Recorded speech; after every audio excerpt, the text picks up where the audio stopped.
ತಿರುಪತಿ ಲಡ್ಡು ಈಗ ಕಳಂಕರಹಿತ. ಲಡ್ಡು ಪ್ರಸಾದದ ಪಾವಿತ್ರತೆಯ ಮರುಸ್ಥಾಪನೆ ಅಂತ ಟಿಟಿಡಿ ಪ್ರಕಟಣೆ. ಸಮಗ್ರ ತನಿಖೆಗೆ ಮುಂದಾದ ಕೇಂದ್ರ ಸರ್ಕಾರ.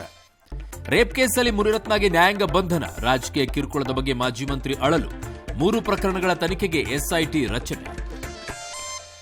ಅರ್ಕಾವತಿ ರೀಡು ಪ್ರಕರಣದತ್ತ ಗವರ್ನರ್ ಚಿತ್ತ. ಕೆಂಪಣ್ಣ ವರದಿಯ ಸ್ಟೇಟಸ್ ರಿಪೋರ್ಟ್ಗೆ ಸೂಚನೆ. ಸಿಎಂ ಸಿದ್ದರಾಮಯ್ಯಗೆ ಮತ್ತೊಂದು ಸಂಕಷ್ಟನ. ರಾಹುಲ್ ಗಾಂಧಿ ಮೀಸಲಾತಿ ಹೇಳಿಕೆ ವಿವಾದ. ಬೆಂಗಳೂರಲ್ಲಿ ದೂರು ಕೊಟ್ಟ ಬಿಜೆಪಿ ನಿಯೋಗ. ರಾಜ್ಯದಲ್ಲಿ ದ್ವೇಷ ರಾಜಕೀಯ ಅಂದ್ರು ಪ್ರಹ್ಲಾದ್ ಜೋಶಿ. ರೇಣುಕಾ ಕೇಸ್ ಪೊಲೀಸ್ ತನಿಖೆಗೆ ಕೋರ್ಟ್ ಮೆಚ್ಚುಗೆ. 102 ದಿನದ ಬಳಿಕ ಬೇಲ್ಗೆ ದರ್ಶನ್ ಕೊನೆಗೂ ಅರ್ಜಿ. ದಾವಣಗೆರೆ ಗಲಭೆಗೆ ಮತ್ತಷ್ಟು ದೃಶ್ಯ ಸಾಕ್ಷ್ಯ.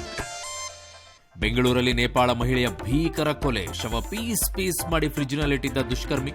ಪೊಲೀಸರಿಂದ ತನಿಖೆ. ಹಂತಕನ ಪತ್ತೆಗೆ ಕ್ರಮ. ರಾಜ್ಯದಲ್ಲಿ ಮಕ್ಕಳ ಹಠಾತ್ ಸಾವು ಹೆಚ್ಚಳ. ಮೈಸೂರಲ್ಲಿ ದಸರಾ ಆನೆಗಳ ಫೈಟ್ ಕೆಲ ಹೊತ್ತು ಆತಂಕ. ಬಾಂಗ್ಲಾ ಫೀಲ್ಡಿಂಗ್ ಸೆಟ್ ಮಾಡಿದ ಬ್ಯಾಟರಿ ಶವ್.